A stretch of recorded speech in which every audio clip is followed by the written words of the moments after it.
तो हमारा सिलेबस का नेक्स्ट चैप्टर है चैप्टर नंबर 8 बजटिंग। इस वक्त स्क्रीन पे आपके सामने है। ये जो बजटिंग का चैप्टर है बेटे, ये इन इट्स ओन राइट भी इंपॉर्टेंट है, और दूसरा इससे आगे जाके हमने सिलेबस का एक चैप्टर पढ़ना है, that is called standard costing. वो जो स्टैंडर्ड कॉस्टिंग का चैप्टर है वो भी बजटिंग के चैप्टर के साथ लिंक चैप्टर है। और बजटिंग के चैप्टर में एक और खास बात कि बजटिंग के चैप्टर के जो ज्यादातर सवाल आए हैं वो मुश्किल सवाल आए हैं। It's not that easy chapter.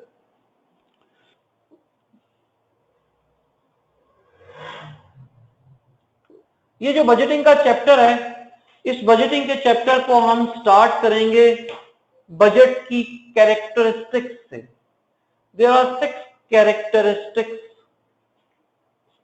खूबियां। बजट की 6 खूबियां क्या हैं? तो हम बजट की खूबियों को देखते हैं।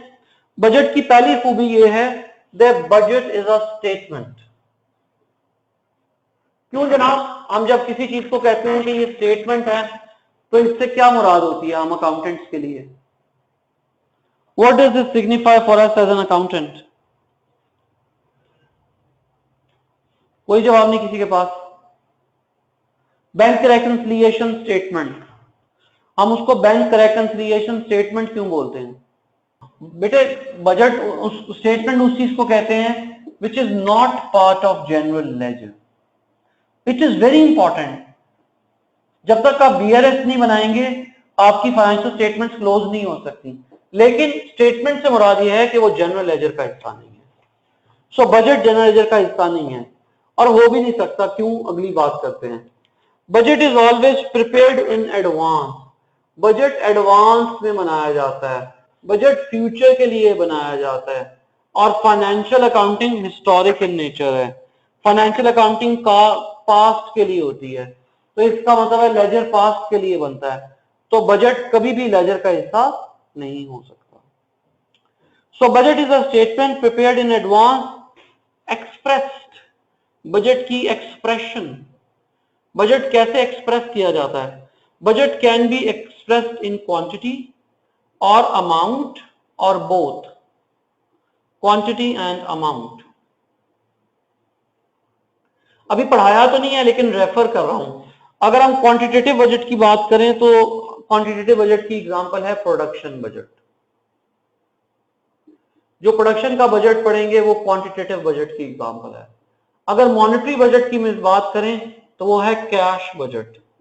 कैश के बजट में सिर्फ अमाउंट्स होती हैं। और अगर हम बोथ की बात करें कि क्वांटिटी एंड अमाउंट बोथ, तो आज कोशिश में करूंगा शुरू हो जाए सेल्स का बजट। सेल्स के बजट में क्वांटिटी भी आती है और सेल्स के बजट में अमाउंट भी आती है। So budget is a statement prepared in advance, expressed in quantity, amount और both. Budget is always prepared for a specific period of time. एक खास वक्त के लिए बनाया जाता है और उसको हम बजट पीरियड बोलते हैं। बजट ये भी हो सकता है कि अभी जब अजान होगी थोड़ी देर बाद, तो ताहिर अपने दोस्तों के साथ अफ्तारी करेगा, तो कितने का बजट खर्च करेगा 2 दोस्तों के साथ। और बजट ये भी हो सकता है कि मैं ये सोचूं कि आज से 20 साल बाद मैं क्या कर रहा हूँ। और बजट ये भी हो सकता है कि गवर्नमेंटल लेवल पे ये प्लानिंग हो कि आज से 100 साल बाद पाकिस्तान कहां खड़ा होगा। So budget could be anything, short और लॉन्ग। ये बात मैं इसलिए कह रहा हूं कि मैं बार बार आपको जब स्टैंडर्ड कॉस्टिंग पढ़ाऊंगा तो याद कराऊंगा ये बातें। बजट बनाने के लिए हमेशा एक एग्रीड पॉलिसी होती है। एक पॉलिसी के तहत बजट बनेगा। मैं कहता हूं हाँ जी, आप में से जॉब लड़कियों में से कौन कर रहा है? मेरा हाल है कोई लड़की भी जॉब कर रही थी, आई एम नॉट श्योर। चलें जिशान, बजट बनाओ भी अपने, सेल्स का बजट बनाओ अपने अमेरिकन रेस्टोरेंट का। तो जिशान मुझसे कहेगा कि सर आपने सारी कैश सेल्स करनी है कि कोई कॉर्पोरेट कस्टमर्स होंगे जिनको हम उधार भी देंगे, और कोई बड़ी पार्टी आएगी तो उसको कोई डिस्काउंट भी देंगे, और अगर ये करेगा तो क्या करेंगे, और अगर कोई वो करेगा तो क्या करेंगे। तो पॉलिसी होनी चाहिए। सो हमारे लिए वो पॉलिसी एग्रीड होगी, और हमारे लिए एग्रीड से मुराद है जो क्वेश्चन में गिवन होगी। और बजट का हमेशा एक डिफाइंड ऑब्जेक्टिव होता है। कि हम बजट क्यों बना रहे हैं, और आमतौर पे वो जो ऑब्जेक्टिव है वो बजट का नाम ही होता है, टाइटल ही होता है। जैसे सेल्स बजट का मकसद ये है कि सेल्स का बजट बनाना, कैश बजट का मतलब ही कैश का बजट बनाना, प्रोडक्शन बजट का मतलब ही प्रोडक्शन का बजट बनाना। ठीक है, सो ये 6 खूबियां हैं, लाल टोपी, नीला रुमाल, काले जूते, हरे ग्लासेस। तो जिस स्टेटमेंट में ये 6 खूबियां होंगी वो स्टेटमेंट बजट कहलाएगी। अब अगर एग्जाम में आपको लिखना आ जाए कि डिफाइन अ बजट, तो आप इन्हीं 6 बातों को एक स्ट्रेट सेंटेंस की सूरत में लिख देंगे। That budget is a statement prepared in advance, expressed in quantity, amount or both, for a specific period of time under an agreed policy to achieve a defined objective. तो मैंने कुछ भी नहीं किया, मैंने ये 6 बातों को एक जुमला बना दिया। तो जब मैंने ये 6 बातों को एक जुमला बना दिया तो ये क्या बन गई, बजट की डेफिनेशन। यहां तक जी कोई प्रॉब्लम किसी को तो क्यों लिख दें, नहीं है तो कुछ ना करें।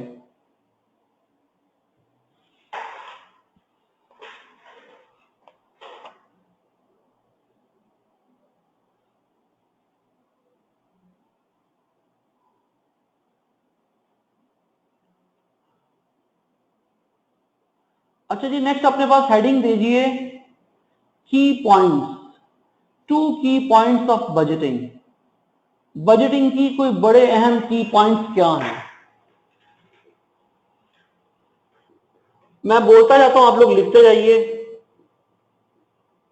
कि बजटिंग के 2 बड़े अहम की पॉइंट्स हैं।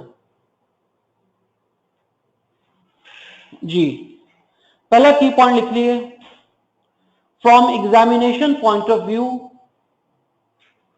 From examination point of view budget is, from examination point of view budget is just a meaningful arrangement. From examination point of view, budget is just a meaningful arrangement of given data. So budget क्या है? एक meaningful arrangement है of given data. तो बड़े अहम word है, arrangement है लेकिन उस अरेंजमेंट का कोई मतलब होना चाहिए, और डेटा जो कि हमें क्वेश्चन में गिवन होगा। तो budget is just a meaningful arrangement of given data. ये एक डेटा है जी,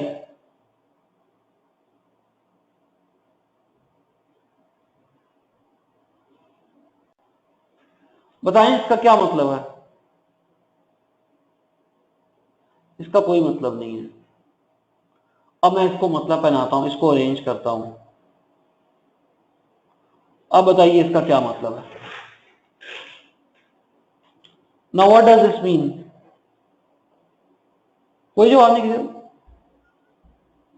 इसका मतलब smile, I am happy, smiley, I am happy.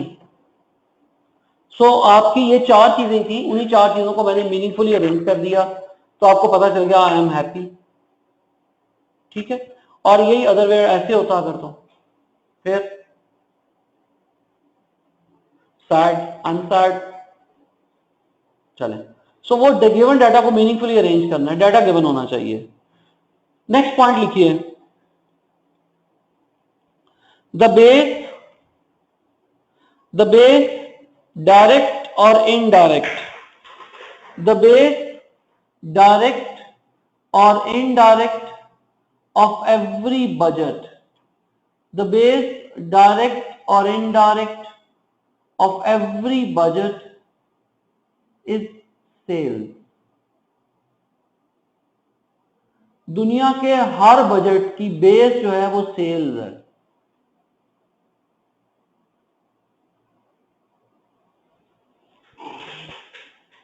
एक मिनट का फाइल ओपन हो जाए।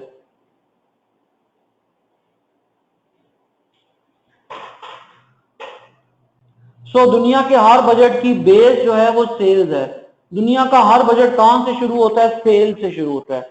इवन पिछले दिनों भी सादात साहब ने पाकिस्तान का बजट प्रेजेंट किया, वो भी सेल से शुरू होगा। आउटस्टेशन कौन से कौन कौन है, कौन दूसरे शहर में रहता है? वैसे तो मुश्किल ऑनलाइन क्लास ले रहे हैं, कोई है आउट स्टेशन से? चले मैं लाहौर में रहता हूँ आउट स्टेशन से, ठीक है, मेरा गांव है पता नहीं, चले मुनीत क्या है, चले पेशावर है, मैं पेशावर से आया हूँ और लाहौर पढ़ने के लिए, और अब्बा जी से मुझे 10,000 रुपये महीने के मिलते हैं खर्चे के लिए, तो मेरा बजट कहाँ से शुरू होगा? 10,000 रुपए से, कि मैं पेशावर से लाहौर पढ़ने आया हूँ और मुझे अब्बा जी से 10,000 रुपए मिल रहे हैं। तो पाकिस्तान का बजट भी सेल से शुरू होता है कि अगले सालों में हम इतना टैक्स लगाएंगे और इतनी हमारा खर्चा होगा, ये डेफिसिट होगा और ये फलां तरीके से पूरा करेंगे। सो दुनिया का हर बजट सेल से शुरू होता है जी। यहां तक किसी को कोई पॉइंट तो क्यों लिख दे, वरना मैं आगे चलूं।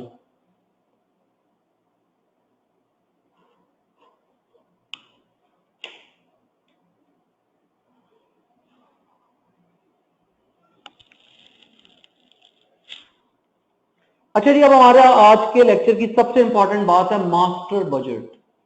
तो मास्टर बजट को पढ़ने के लिए हम हैंडबुक से हेल्प लेते हैं। हैंडबुक का पेज नंबर है 162, answer to question number H12। I would recommend कि instead of looking at screen आप सब लोग उसको फिजिकली भी ओपन करें, अपने अपने पास अपनी अपनी किताबों में भी ओपन करें।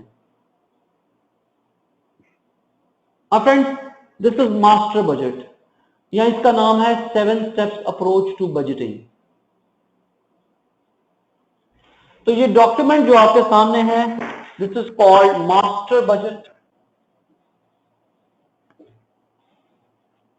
ये नीचे लिखा भी हुआ है,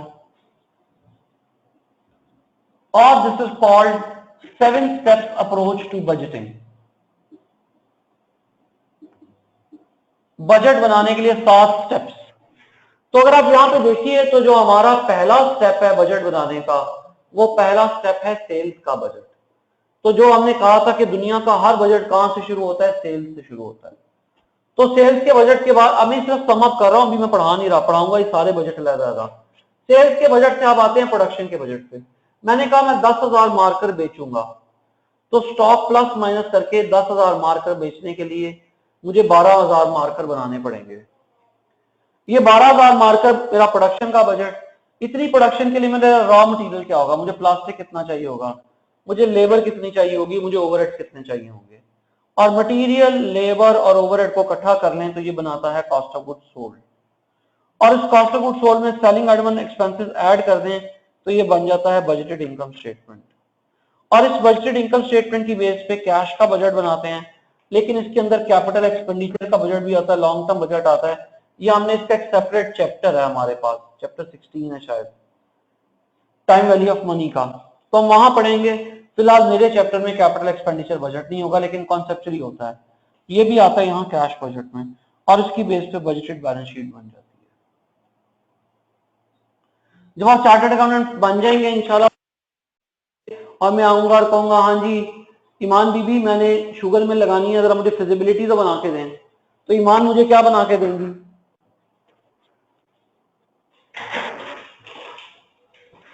ईमान मुझे ये 3 चीजें बना के देंगी, budgeted profit and loss account, budgeted cash flow और बजटेड बैलेंस शीट। तो इसलिए इन तीनों को मिला के कहते हैं 7 स्टेप्स अप्रोच टू बजटिंग। जी बजटेड स्टेटमेंट, ये वाली बेटी ईमान, ये जो 3 बताई हैं, budgeted profit and loss account, budgeted cash flow और बजटेड बैलेंस शीट।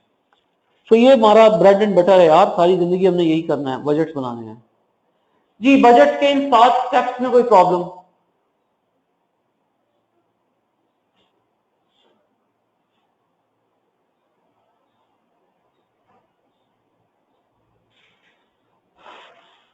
तो ये शिराज साहब के सवाल का जवाब, बजट इनपुट से रिलेट करते हैं कि आउटपुट से?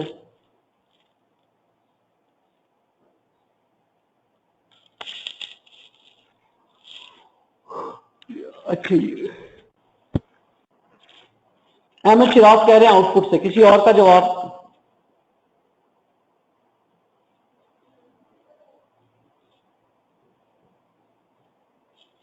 गुड, अहमद कह रहे हैं इनपुट से। कोई वो भी है जो कहता है ना इनपुट ना आउटपुट,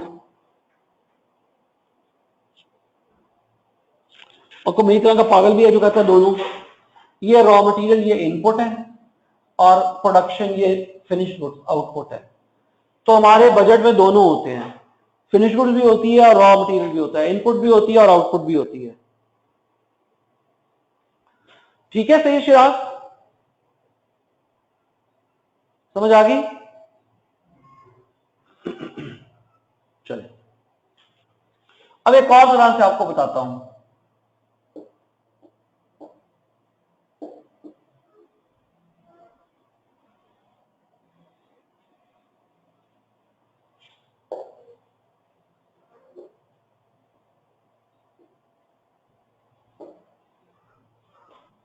क्यों जी, पाकिस्तान में कितने सूबे हैं? 4 हम आमतौर पे कहते हैं, वैसे 5वां भी है, गिलगित भी है, लेकिन 4 सूबे हैं। तो हमारे जितने भी शहर हैं वो इन चारों में से किसी एक सूबे में होंगे। तो इसी तरह बजट की कैटेगरीज, बजट के कितने सूबे हैं? अहमद जान साहब फरमा रहे हैं 6 सूबे हैं, जो मेरे लिए भी नॉलेज है। अहमद, कौन से 6 सूबे हैं?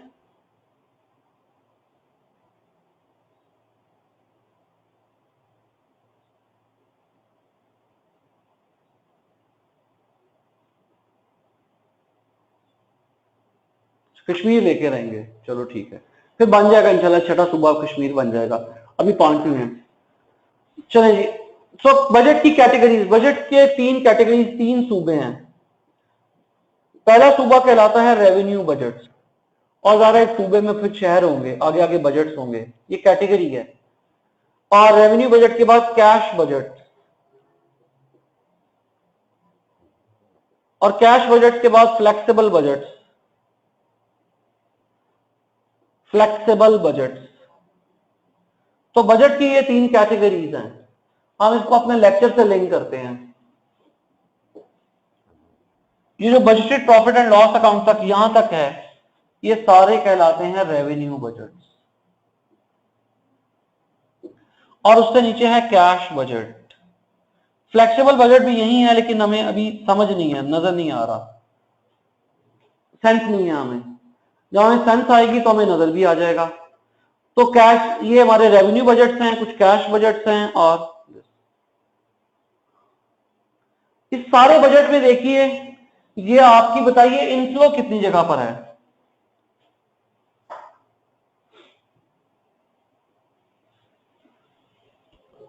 पैसे आ कहां से रहे हैं सारे बजट में? इनफ्लो कितनी जगह पर है? ऑल, काश शायद तुम्हारी जुबान में घी शक्कर। बताइए जी, इनफ्लो कहां से आ रही है? इनफ्लो सिर्फ एक ही जगह से आ रही है, और वो है सेल्स का बजट, एक ही जगह से आ रही है। और आउटफ्लो कहां कहां जा रही है? पैसे जा कहां कहां रहे हैं?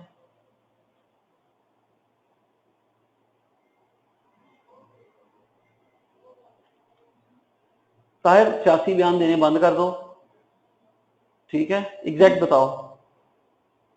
माम और थोड़ा इंप्रूव करें बेटी आपके सवाल को। हाँ, ये देखिए, नहीं 2 में कैश नहीं जा रहा अहमद, 3 में जा रहा है बेटे। 2 में तो प्रोडक्शन करनी है, और प्रोडक्शन इस रॉ मटेरियल से होनी है, इस लेबर से होनी है, इस फैक्ट्री ओवरहेड से होनी है। सेलिंग एडमिन एक्सपेंसेस पे करने पड़े हैं, ये पे करने पड़ने हैं। सो 3, 4, और उसके अलावा ये कैपेक्स है, ये यहां पे सारे कैश आउटफ्लोज हैं। तो ज्यादातर आपकी क्या है? कैश आउटफ्लोज, कॉस्ट, खर्चे ज्यादा है। तो अब हमने बजट बनाना है, तो कॉस्ट का बजट ज्यादा टेक्निकल है, क्योंकि कॉस्ट की ज्यादा वेन्यूज हैं। तो कॉस्ट का बजट बनाने के लिए हमें कॉस्ट बिहेवियर का पता होना चाहिए। सो कॉस्ट का बजट बनाने के लिए कॉस्ट बिहेवियर का पता होना चाहिए। तो मैं आपके सामने कॉस्ट बिहेवियर का एक टेबल बना रहा हूं, क्लास में बहुत दफा पहले बनाया है, आप सब लोग इस टेबल को फिल कर लें।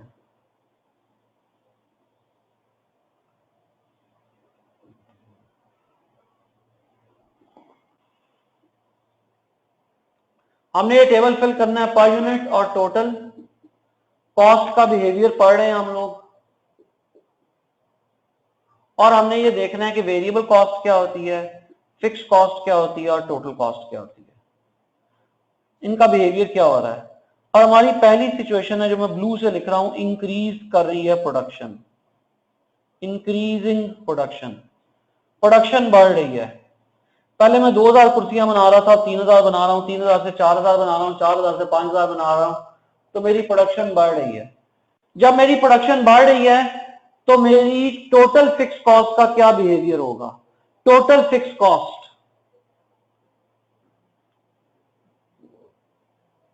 कोई जवाब नहीं किसी के पास?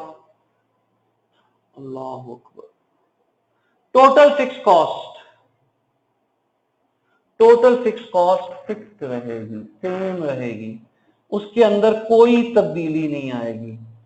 मैं ये इस वक्त जहां क्लास पढ़ा रहा हूं, इसका किराया मैं 10,000 रुपया महीना देता हूं, तो आप में से स्टूडेंट्स बढ़ते जा रहे हैं रोज।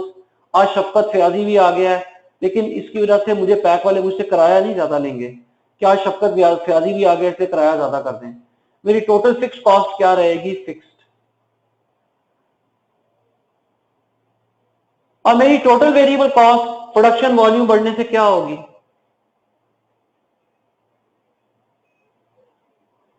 इंक्रीज करेगी। टोटल वेरिएबल कॉस्ट इंक्रीज करेगी। और पर unit variable cost, per unit variable cost fixed रहेगी, सेम रहेगी। आप सब जब ज्वाइन करते हैं तो फॉर एग्जांपल मैं आपको नोट्स देता हूं और उन नोट्स पे मेरा 100 रुपए का खर्चा आता है, तो जितने स्टूडेंट्स आएंगे उतनी टोटल नोट्स की कॉस्ट तो बढ़ेगी, लेकिन पर स्टूडेंट कॉस्ट 100 रुपीज ही रहेगी। और पर यूनिट फिक्स कॉस्ट का क्या बिहेवियर है? ये डिक्रीज करेगी। और total cost, total cost increase करेगी और per unit total cost decrease करेगी। वैसे भी मैथ है, variable cost plus fix cost बराबर होती है टोटल कॉस्ट के। एक फैक्टर फिक्स्ड है, एक डिक्रीज कर रहा है तो टोटल डिक्रीज करेगा, एक फिक्स्ड है, एक इंक्रीज कर रहा है तो टोटल इंक्रीज करेगा। जी, इंक्रीजिंग प्रोडक्शन वॉल्यूम या इंक्रीजिंग बिहेवियर में कोई problem?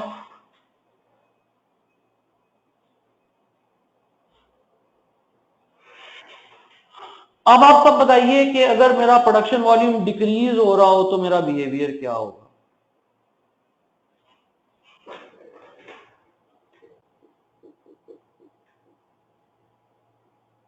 Decreasing production, decreasing production में पर यूनिट वेरिएबल कॉस्ट,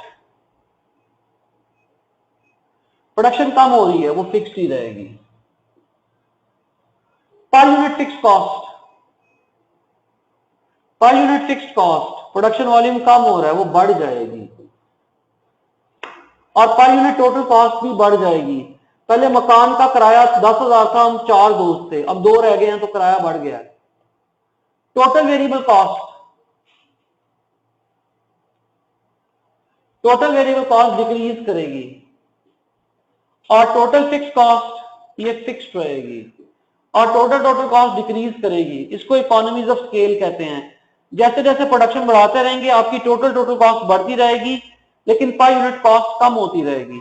अगर कुछ दोस्तों को प्रॉब्लम हो तो ये हमने ऑलरेडी कॉस्ट बिहेवियर के चैप्टर में ये बातें की हुई हैं, मैंने पहले भी क्लास में आपको दिखाया हुआ है।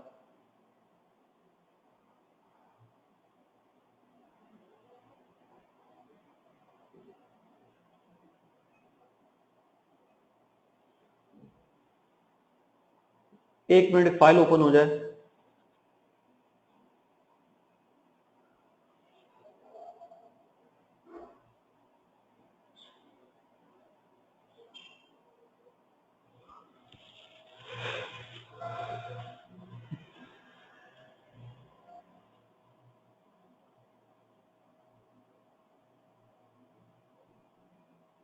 ये आपके सामने answer to question number M29 page 262।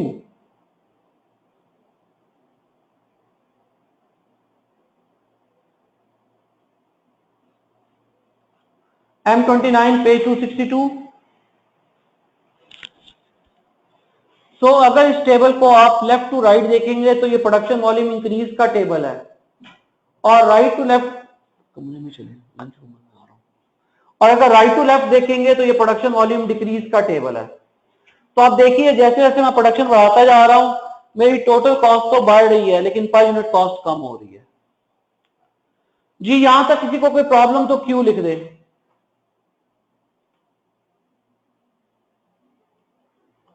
चलें ठीक है।